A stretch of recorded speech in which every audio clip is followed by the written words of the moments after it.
Hello, everyone. I hope everyone is doing very, very well. Today, we're going to continue our lessons on Egypt, and today we're going to be talking about one of my favorite Egyptian subjects, which is mummification.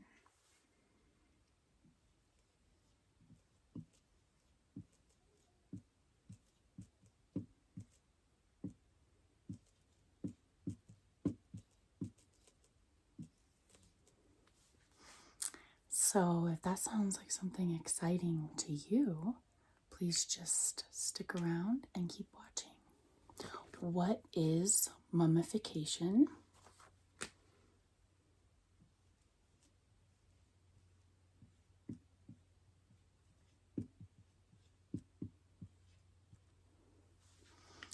It is the process of drying out a body.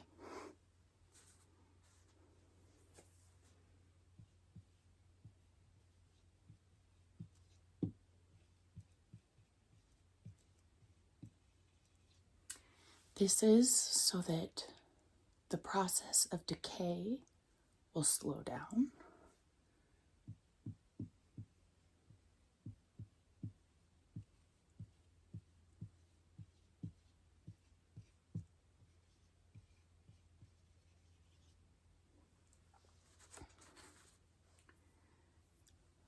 And this is also because they wanted to preserve the body of the deceased individual so that they could go on into the afterlife, and they were going on in that same body, which is why it was mummified and everything. Was the life of your body is kind of extended, I guess, and so that's how they thought about that.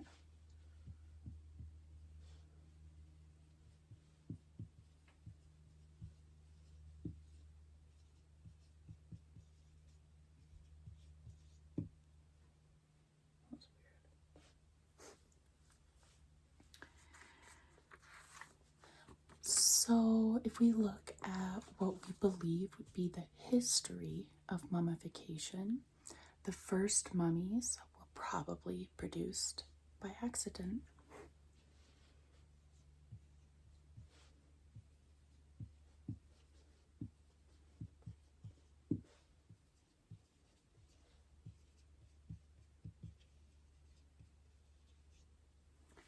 So, this would happen because of the Egyptian. It's like dry, there's sand, there's heat. And so, probably what happened was they buried their dead in a shallow grave in the sand and then realized that it would extend the life of the corpse. So, like, it would, the process of decay would slow down. And so, they figured that out. And it is believed that the beginning of doing mummification on purpose was in the 4th and 5th centuries.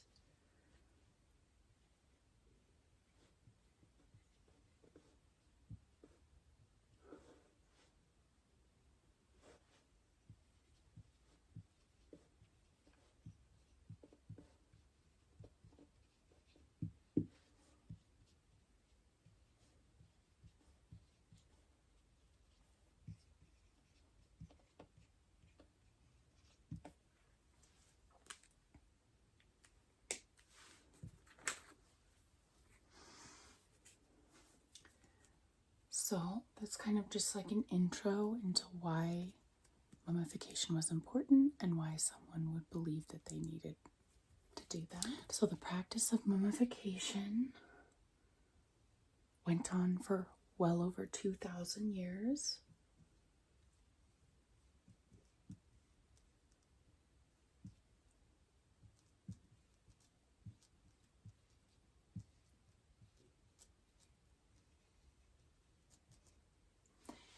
And ended in the Roman period. There was like Greco-Roman, and then there was Roman, and that's when mummification ended.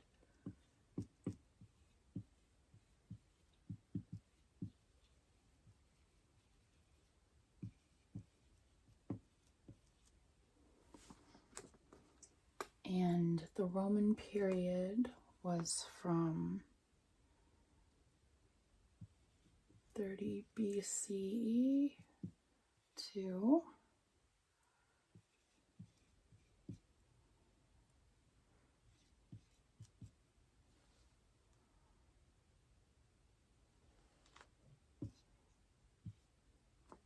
this has a very technical name. We've talked about this, but a lot of people just say before the Common Era because it's easy to remember. And then the Common Era, or the scientific name. So mummies from the New Kingdom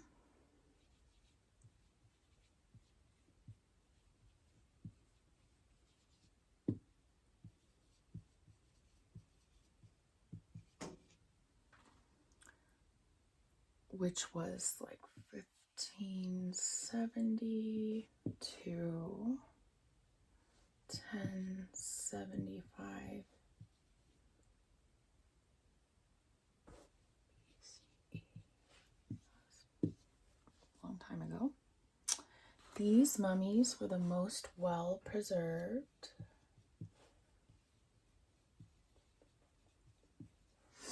And so this would include pharaohs like Tutankhamun,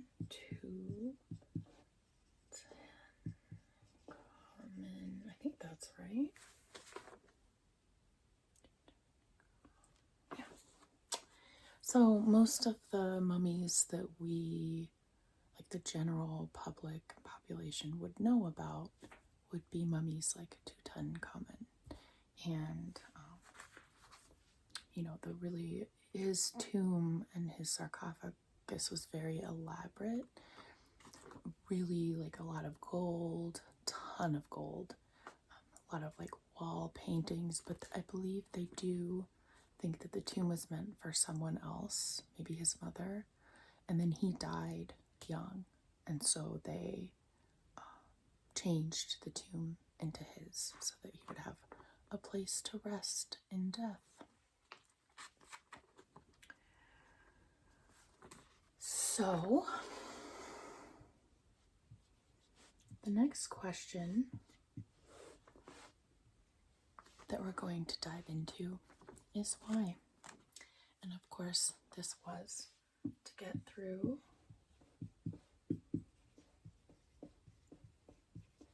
the afterlife.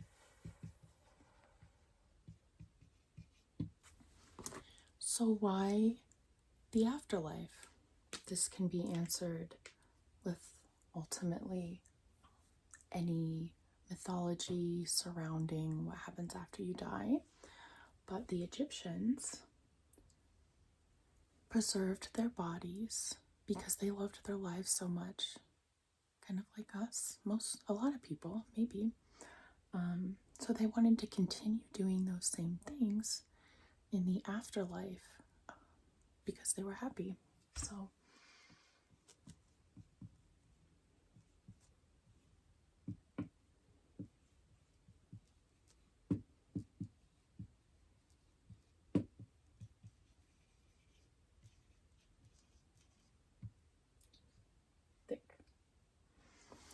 they wanted a similar continuation of the life that they're already living, which is, very common in, all religions.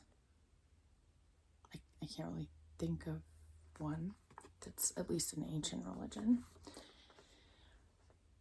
The Egyptians believed that there were 3 parts of a human spirit, kind of, and that was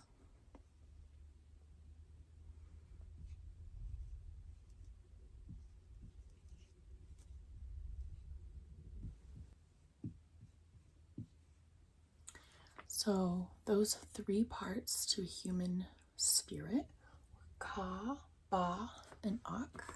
So Ka is your body, or in this case, your mummified body.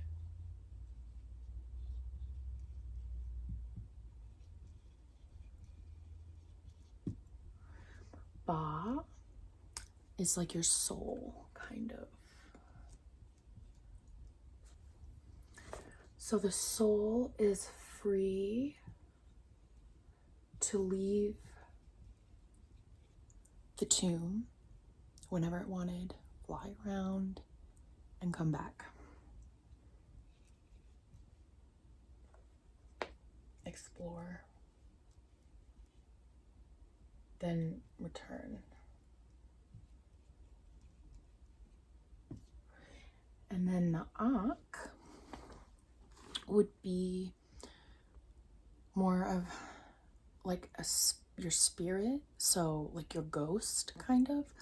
So this is the part that would travel through the afterlife.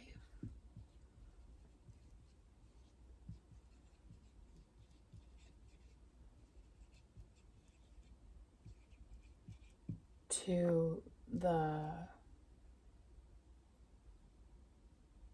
it's considered the underworld, but it's to the Hall of Judgment.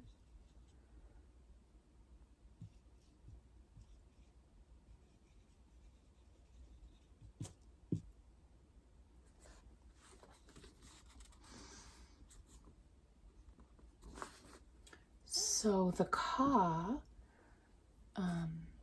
a lot of things that were left in the tombs, like food, games, there's like pictures and paintings on the walls. A lot of that was left for the actual body, the Ka, because it now had to live in this tomb. And then the Ak, they prepared this part of your spirit, or part of who you are. They prepared you here by putting inscriptions on the tombs, spells, like prayers and things like that you might need going through the afterlife in order to actually make it to the end, which would be like the Hall of Judgment, where the weighing of the heart takes place. And then you would either get your soul devoured by Amit, or you would move on into paradise with the gods, which I believe is called Ainu. Pretty sure that's right. Something like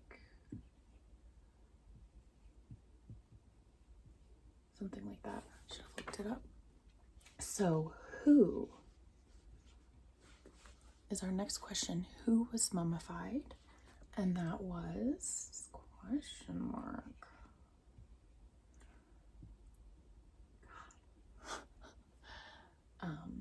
Pharaohs,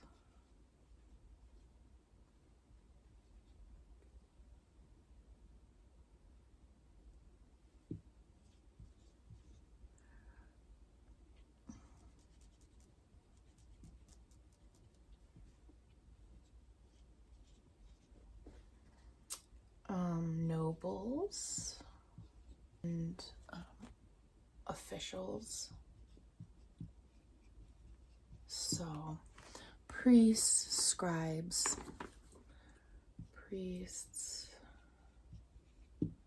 scribes, and then the pharaoh. And nobles usually means like his family and people like directly involved and related with him or her, because there were several women pharaohs, so pretty cool. Also, the common people.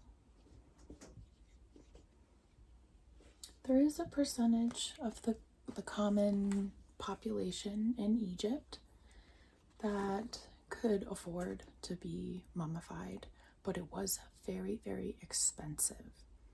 So you did have to like save up or have a lot of money for a common, person.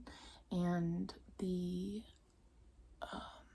sarcophagus or coffins or tombs, they wouldn't be as elaborate, and they wouldn't be able to afford as many like goods and maybe as many people to work on the tomb, so there wouldn't be as many spells on the walls or paintings and things like that. So they were able, a percentage of them, a small percentage, were able to do that still. But it was mostly this group of people right here. It was also really hard to get into paradise. So, pharaohs, nobles, officials, priests, scribes, they would get into paradise because they served the pharaoh. And most of the time, the pharaoh was considered a god or directly descended or related to the gods. And so you're serving the gods, and therefore you have a place in paradise. It was actually really difficult, they believed, in a large portion throughout ancient Egyptian history, that if you were a common person, it was very hard to get into paradise, which is why when they built very elaborate tombs, like the pyramids, they were able to get volunteers. They weren't slaves, and they had all these, I think the Great Pyramid took like 20 years or over 20 years. It was all volunteers, and they were given food, they were given mats to sleep on, they were given health care. They weren't paid, but they were taken care of. And the reason they did this is because they were guaranteed pretty much a place in this paradise because they had helped build this amazing tomb for their god or their pharaoh. So yeah, it was really, they have the most fascinating beliefs.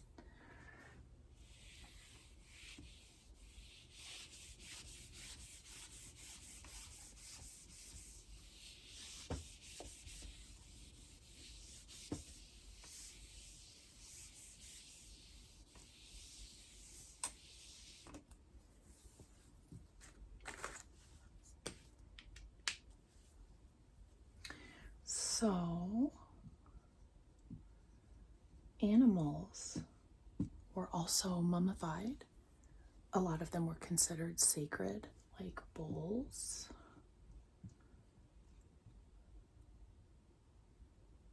cats, birds, dogs,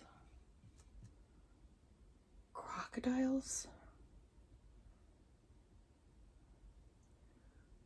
baboons,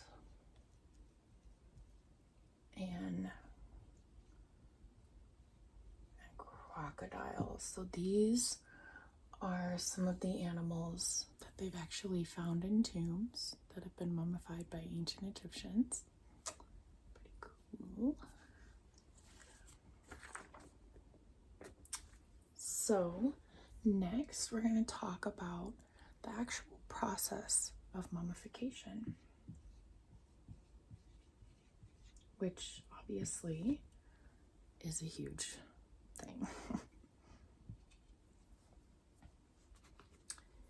The mummification process took 70 days.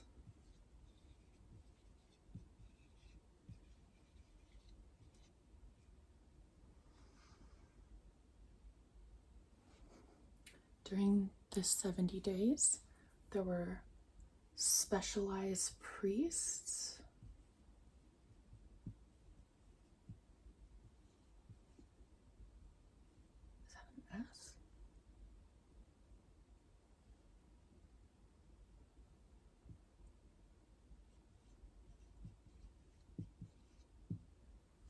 that were trained specifically to mummify individuals.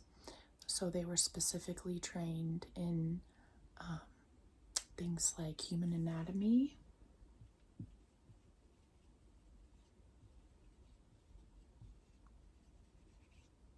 and that was actually really, really important to the mummification process, because if you did it wrong, your body wouldn't be preserved, it would be incomplete, and so you wouldn't be able to travel into the afterlife. They would also need to know specific prayers and spells that they would need to recite over the body as they were drying and wrapping it. And there are also several really interesting special rituals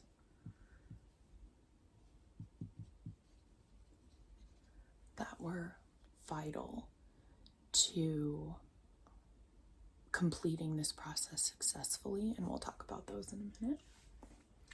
So the first task is to remove the brain.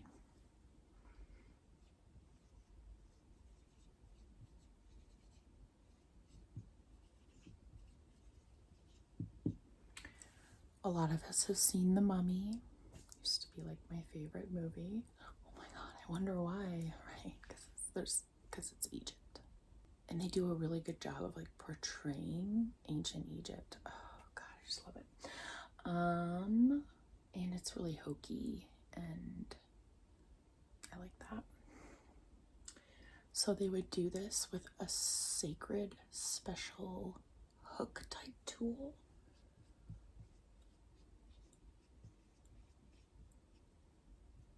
And they would pull pieces of the brain out through your nasal cavity.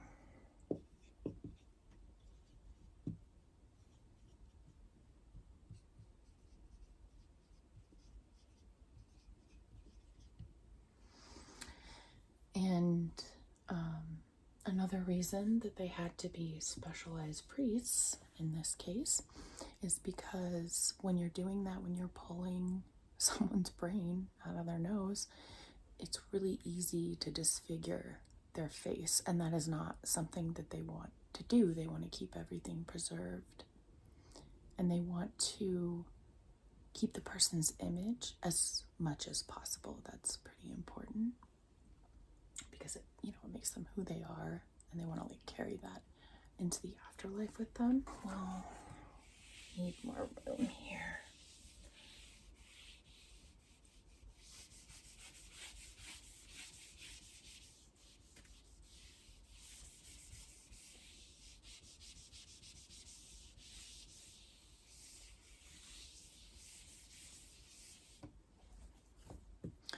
So next, they would remove the organs.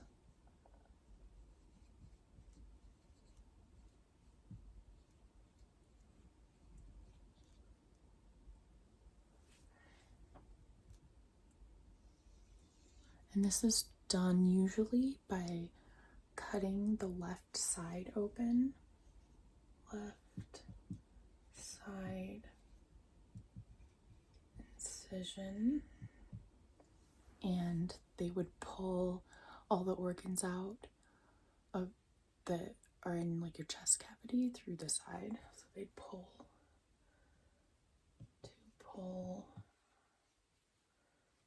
organs out. Except for the heart. They would leave the heart inside of the body because it was considered kind of the center of like your being. So yeah, the heart was considered the center of your being and like your intelligence, which we all think is really funny because they thought the brain was useless, and that's actually like the center of kind of who we are and what controls everything and our intelligence. So that's really funny. But how in God's name would they be able to know that? They were very smart anyway. So they left the heart inside, and that's what the person would take with them to the Hall of Judgment, and it would be weighed against the feather. So they needed that with them. And so when their ghost part of their spirit would kind of like go through the afterlife, they were mummified with the heart inside them, so it is with them. It continues to stay with them in the afterlife. It's really interesting. interesting concept. So the organs removed were the stomach, liver, lungs, and intestines. And we actually talked about this in the gods and goddesses lesson, which gods were associated with which organs. And those gods, they have their heads depicted on each canopic jar with which organ it's associated with. So, and those are usually like ceramic jars.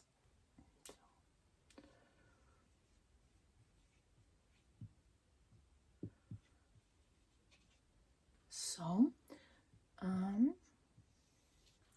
the first one is happy, who represents the lungs, and that is a baboon headed figure. Also,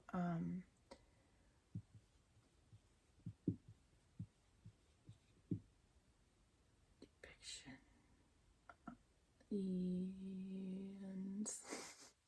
of sons of Horus. So these four that I'm going to be talking about are sons of Horus. So Happy's the first one, represents the lungs, is a baboon. The next one is the one that's always the hardest for me to say. And spell. Oops, B, that's a B. And that's an E, by the way.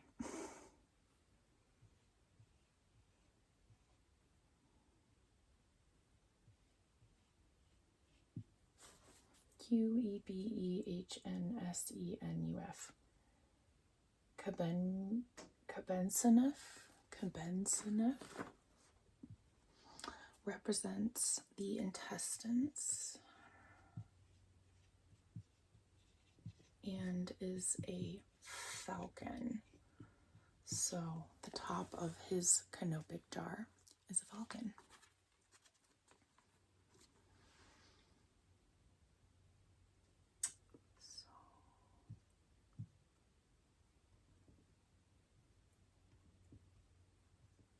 So the next one is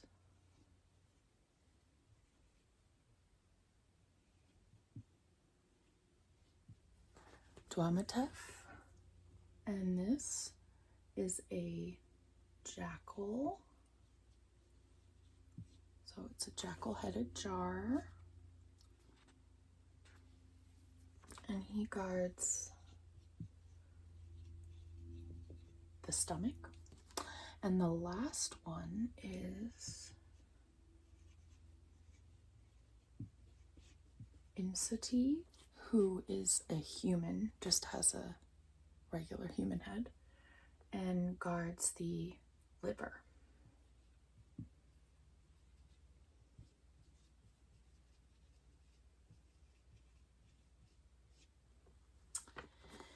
These jars were buried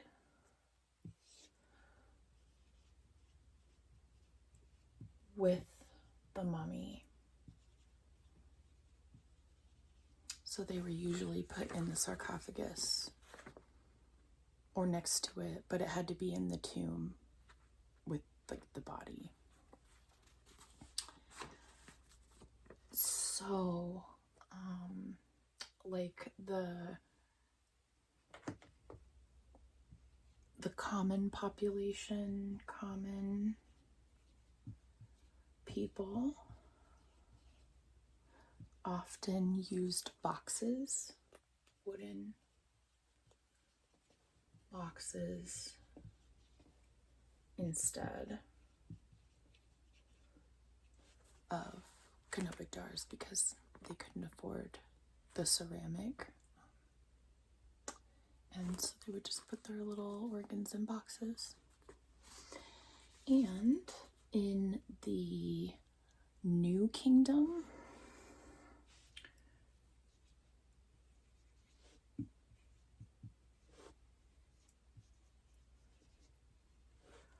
there was a time where they would wrap the organs, they would mummify each organ individually.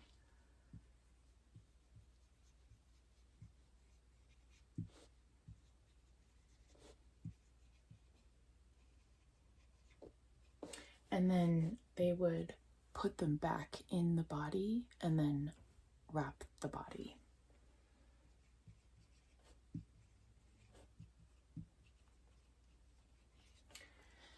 And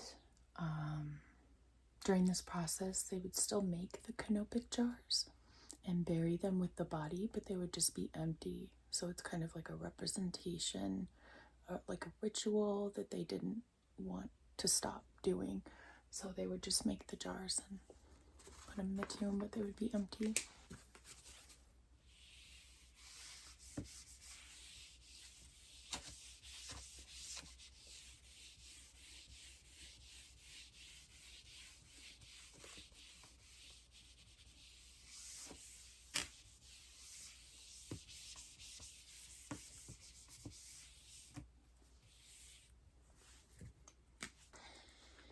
So the next step in mummification was to remove all the moisture from the body.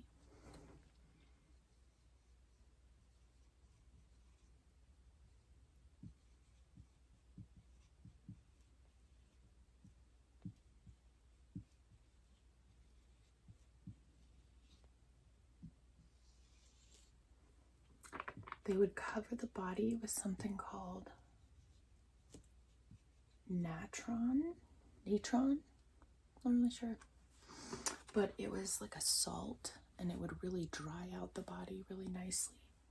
And they would also put packets inside the body to kind of speed up the process. And then, after they would leave it for several weeks, and then after the body was completely dried, they would remove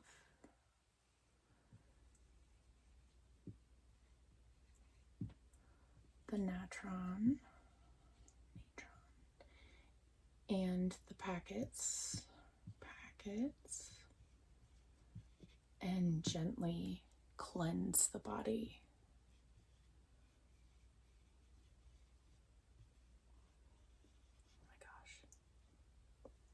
So all that would be removed and washed off.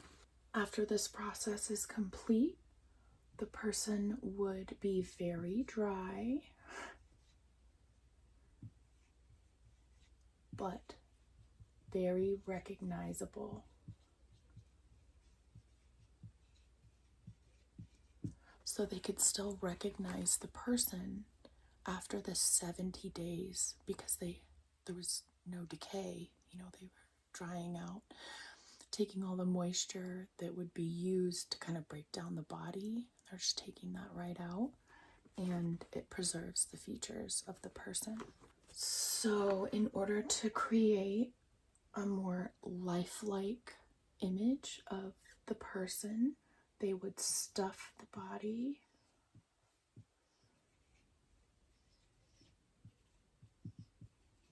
with linens. And they would, like parts that were kind of caving in, they would stuff with linens and make the body look uniform. And they would also add fake eyes, which is kind of creepy, but if you've seen mummies from Egypt, they have fake eyes on their mummy, so they just wanted them to be able to see. So the next step is the wrapping.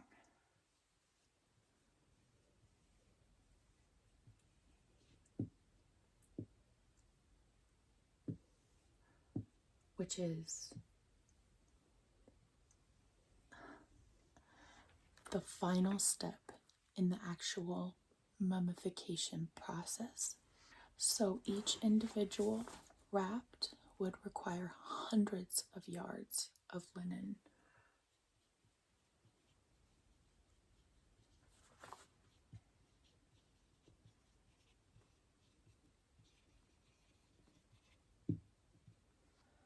So the priests would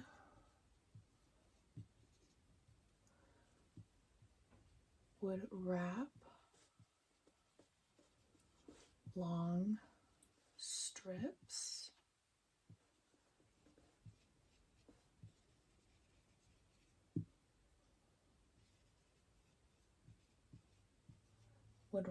these long strips of linens around the body, and they would often wrap toes and fingers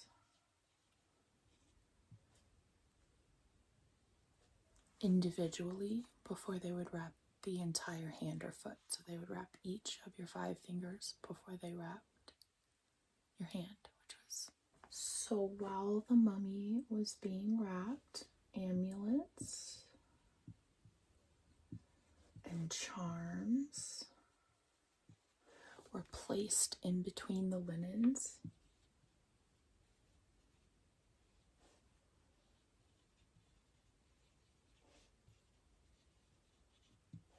Also, during this process, they would recite special prayers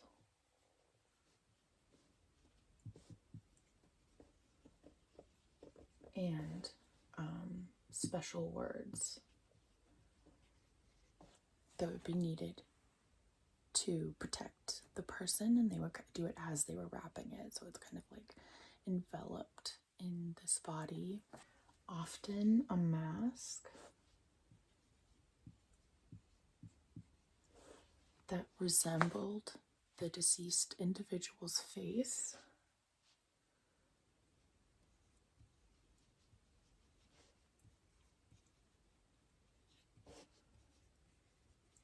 would be placed in between the layers of linens. So they would wrap it, put the mask on, and then continue to wrap it.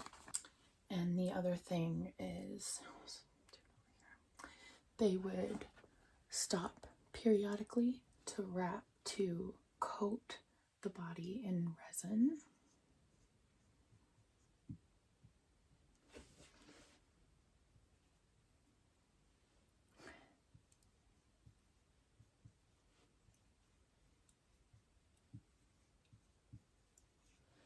And this was also a means of preservation, so it helped to keep the body pristine and helped it keep from decaying.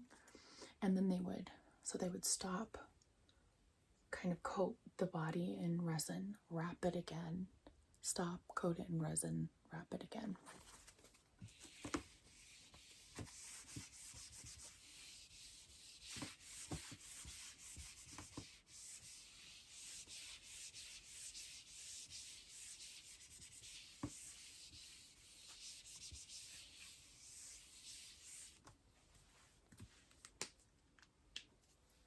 So finally, after the wrapping was done, they would place the final wrappings or a shroud on top, and then they would fasten it with linens.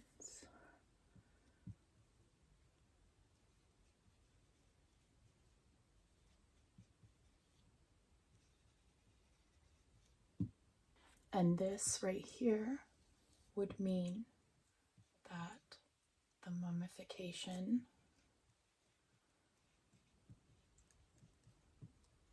is complete.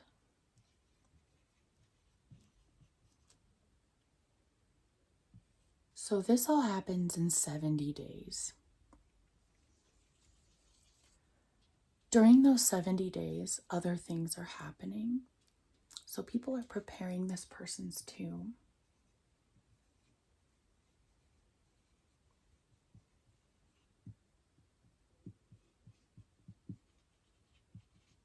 Often, the person's tomb is being prepared while the individual is still alive. So they start this process many years before they think they're going to die, before old age.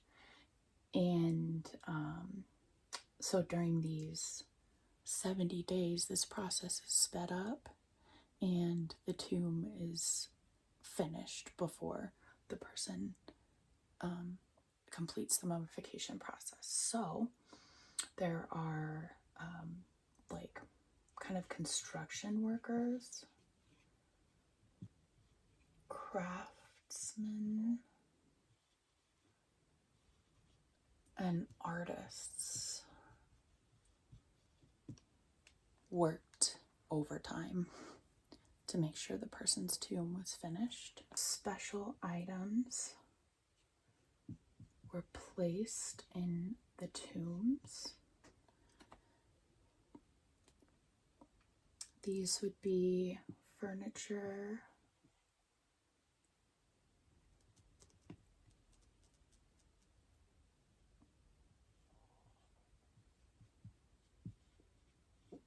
statuettes,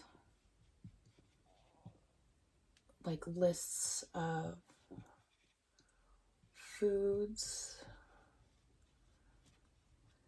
and prayers, art, games, things that they enjoyed in their life, foods that they liked. The prayers and things were mostly for your journey through the afterlife. So a lot of this stuff was kind of left for the ka, which was the body that still remained in the tomb. So the body was then brought to the tomb.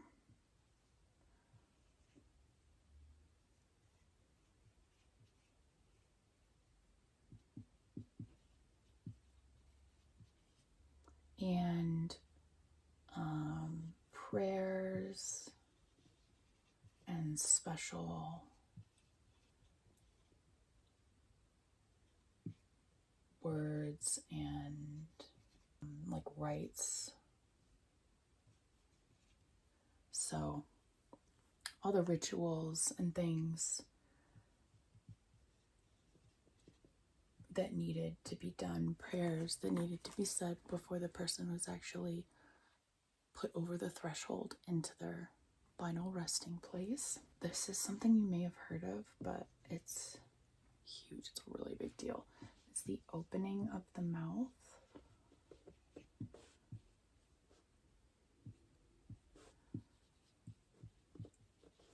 Ceremony. This is maybe the most important part because you can do the mummification, you can get your tomb ready, but if you don't do this part, you won't be able to speak or eat. And your spirit won't be open to the afterlife, is kind of how you can explain it. Would use a special tool, sacred tool, and they would touch parts of the body and open them to the afterlife. The priest would touch the tool to certain parts on the body that the Egyptians believed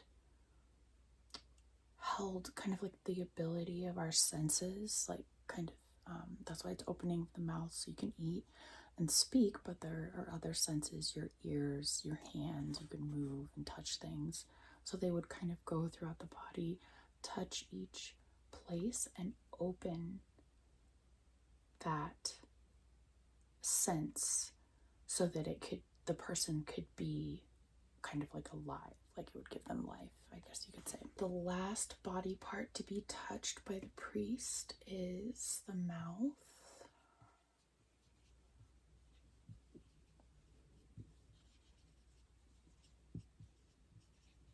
So the last sense to be opened is the mouth. They would touch the mouth, and that would allow the deceased to be able to speak and eat.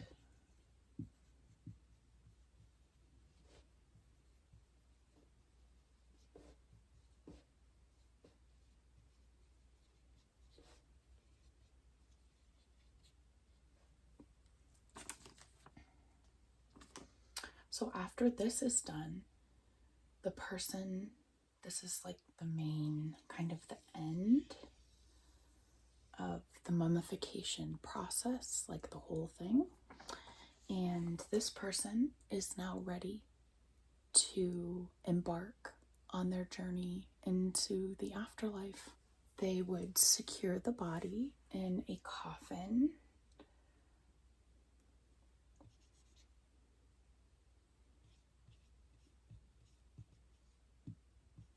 or coffins. A lot of times it was more than one, and often they would put those inside a large stone, like sarcophagus, that would kind of sit there. And that would complete the process. They would seal the coffins or the sarcophagi, and then they would leave the tomb and completely seal it so that the afterlife journey could begin for that person. So that is the mummification process. Next lesson, I'm going to be delving into the world of afterlife mythology. So what happens after this? What they believe happens to like a person's ghost, what obstacles they have to overcome, what they believe, you kind of like the process that you had to go through to get to the Hall of Judgment. And then of course we'll be talking about the Hall of Judgment, which is like, for some reason it just fascinates me, and it has since I was a kid. Just the concept of weighing your heart to see if you're good enough to get into paradise. I'm hoping mine would be light, but I probably would have been like a common person. So I hope you enjoyed this lesson on Egyptian mummification, and hopefully I'll see you in the next one.